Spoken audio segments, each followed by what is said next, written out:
Another man far off was suffering in a brutal prison. His alleged crime was being a Catholic. His sentence, death by freezing. It seemed only divine intervention could save him. Exiled from his native Ukraine, living now in Toronto, Canada, he claims to hold the secret to hundreds of divinely inspired prophecies. Visionary and mystic Josyp Terelya. Я тільки є інструментом у Божих руках. I'm an instrument in God's hands. І я багато речей сам не розумію. And there are a lot of things that I don't understand. Today, living in freedom, Josyp Terelya appears to be an ordinary family man content to while away the hours painting. But a closer look at his art and his life will reveal the anguish and triumph of a modern-day prophet. Author Michael Brown.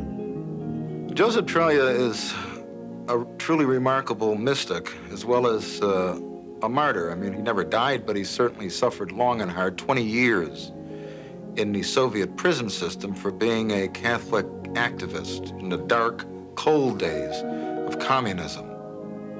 Josyp Terelya's odyssey of seemingly miraculous survival, prison escapes, and reported encounters with spiritual beings began the day he was thrown into prison at the age of 19.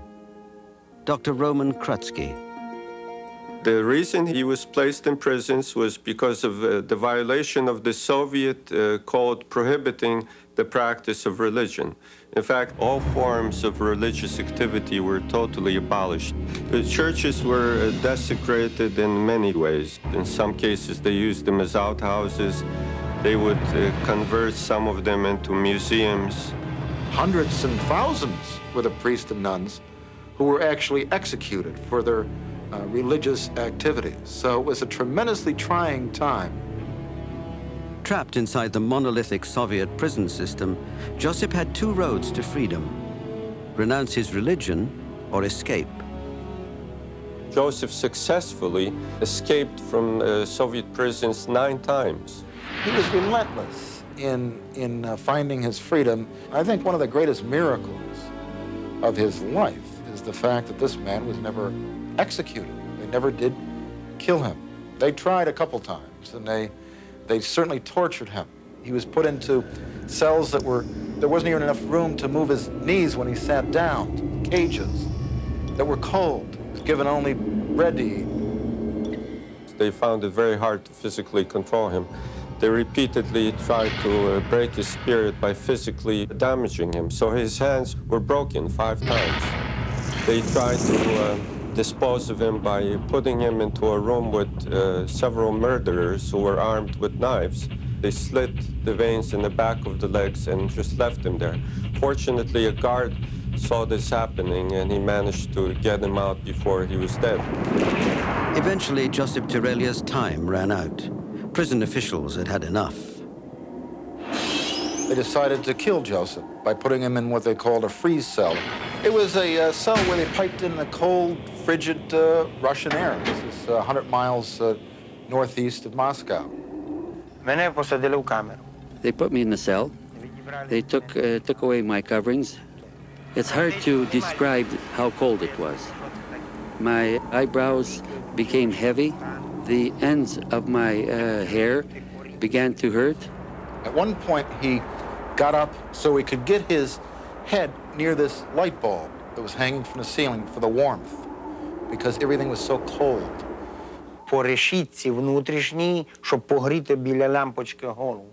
I pushed my head up against the light to try to heat my head. The guard there saw what I was doing and he switched off the light. Death was imminent. It seemed Josyp was about to meet his maker. The physiology of his body was following its normal course. So he lay down on the cot, body now very, very numb, and his eyelids were literally at this point frozen together. He couldn't open his eyes. As he was going through this, he was praying his final prayers, asking for the Blessed Virgin to help him in this hour of travail. Josyp claims his prayers were answered and his life forever changed. Коли от людина закриті очі має At this very moment, I felt an intensive light shining into the cell, and I couldn't raise my eyebrows, but I felt a light surround me and warm me. He opened his eyes, and there before him was a beautiful, luminous woman whom he took to be the Virgin Mary. She said, "You have called for me, and I have come." Спокій і доброта. Solitude and goodness penetrated from her. She began to speak to him and to give him prophecies about the future, warning about a great war that may occur between Russia and China and surrounding countries. She was showing him a map of the Soviet Union and fires breaking out there. In the meantime, the prison is in an uproar. Guards rush in trying to make sense of this tremendous light. And as they open the door of his cell, the light disappeared. They were stunned to see this man alive. He should have been frozen to death.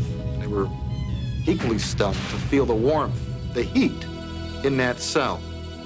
And they accused him of using yoga and all this other stuff. And he said, "No, I was visited by an apparition of the Virgin Mary." Josyp was placed in a psychiatric hospital for observation, but he was far from crazy. He claims he'd forged a permanent connection with the supernatural, a connection that made him a conduit for prophecy and brought him renown throughout the world. Josyp still had years to spend behind bars, but he used his time painting and to secretly orchestrate a Ukrainian human rights movement. Рейган за мене інтерв'ював, Міттеран. I was quite well known throughout the world. President Reagan, President Mitterrand spoke in my defense. After surviving 23 years of misery for refusing to renounce his faith, Josyp Terelya was released from prison. But his journey wasn't over. He was expelled from the Soviet Union because he was engaged in anti-communist activity with the Catholic underground, with the Christian underground in general. He also worked with oppressed, persecuted Jews. And so they wanted him out of the country, and they exiled him to Canada. It wasn't until he reached the West that the world learned of the magnitude of prophetic visions Josyp claims were given to him by the Virgin Mary. Josyp Terelya's spiritual director, Bishop Roman Danilak of Toronto, Canada. He spoke before the joint houses of the Senate and of Congress, with people at the Pentagon and the White House itself. He has seen the Pope more than 36 times. 200 prophecies of Josyp have been released by the Vatican, and his visions are essentially apocalyptic in nature. There will be a great flame or fire in southern Russia. A person will appear called Vladimir. He will call on Russia to destroy Israel. He has spoken of the San Andreas Fault and the Pacific coast going to the Greek. Південь Америки. The southern parts of the states and the coast of California. There will be earthquakes, and it will sink into the water, or be covered by water. Josyp warns us that even though we may think things are peaceful, even though things may seem to be going very well in places like the Soviet Union or China, to watch out, because they could be powder kegs that are ready to explode. In my mind, there is no question that the apparitions taking place in many places of the world are valid. They are things that science cannot explain, and certainly cannot be explained away by labels of mass hysteria. Just as the icy cold was about to take his life, Josyp Terelya claims an ethereal, glowing woman saved him with warmth. He survived 23 years in a Soviet prison camp with 9 years in solitary confinement and continuous, unimaginable torture. However, if his prophetic visions of our future are true and they go unheeded, the worst may be yet to come.